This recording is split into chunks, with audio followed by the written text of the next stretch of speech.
I'd like a big round of applause for all of our speakers who have given up their time today. A lot of them on fairly short notice.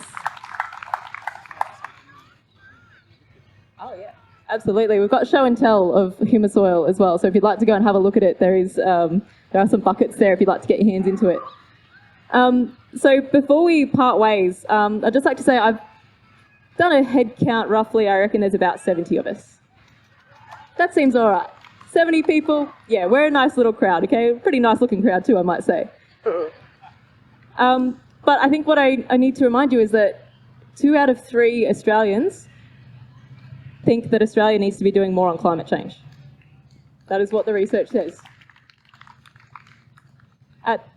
From the ABC Vote Compass, 29% of people who took that survey put climate change in, typed it in, didn't select it from a list, typed in climate change as their #1 election issue. 29% of people, that's almost 1 in 3, said it was their #1 issue. All right, the next issue I think was cost of living, it was like 16%. So we're not a minority. We might be a small group, but that's just because we're the ones that are brave enough and passionate enough and have nothing better to do on a Sunday afternoon. All right? And I mean, honestly, when I look across here, I know that there are people here who actually are advocates for multiple causes, and I'm sure that you would rather be able to put all of your energy into other issues that are close to your heart, or into spending time with your families and in your gardens and things that are important to you. But unfortunately, we are here still, protesting still, holding our signs still, after so long. All right? But our climate is in a crisis. This is a crisis, and it's not so much about the climate as it is about the people that it affects. All right? The climate changes, okay, what does it mean to us? And I think that's what we've heard today, is that it actually means a pretty big deal to us as people.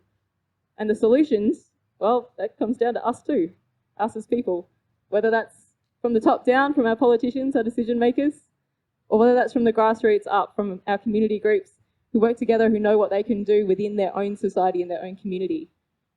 I think the biggest thing that I've learned since coming into this work, I should say I have an environment science degree, which means that I thought I knew everything. I thought I knew everything about climate change. I knew what was wrong and how to fix it. Boy, was I wrong. What I have learned is that we need to work together. All right, we do need to collaborate. And it doesn't matter where you sit on the political spectrum. It doesn't matter what background you come from, whether you have a science degree or whether you're an artist. We need the artists. Look at the signs.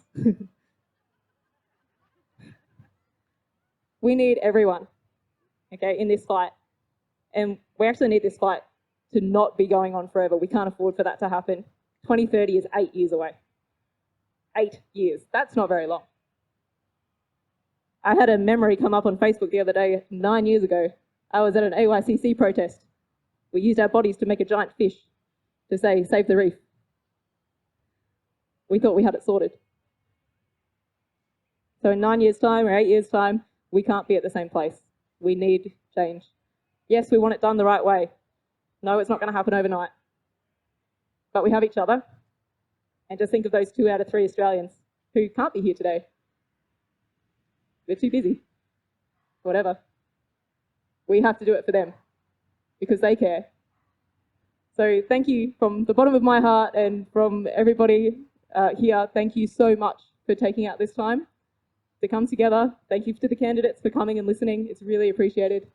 And before you all go, we are going to get this crowd together and get a beautiful group shot. So if everyone could, if you would like to be in it, which hopefully everyone does, could move over here and grab one of the signs if you don't have one.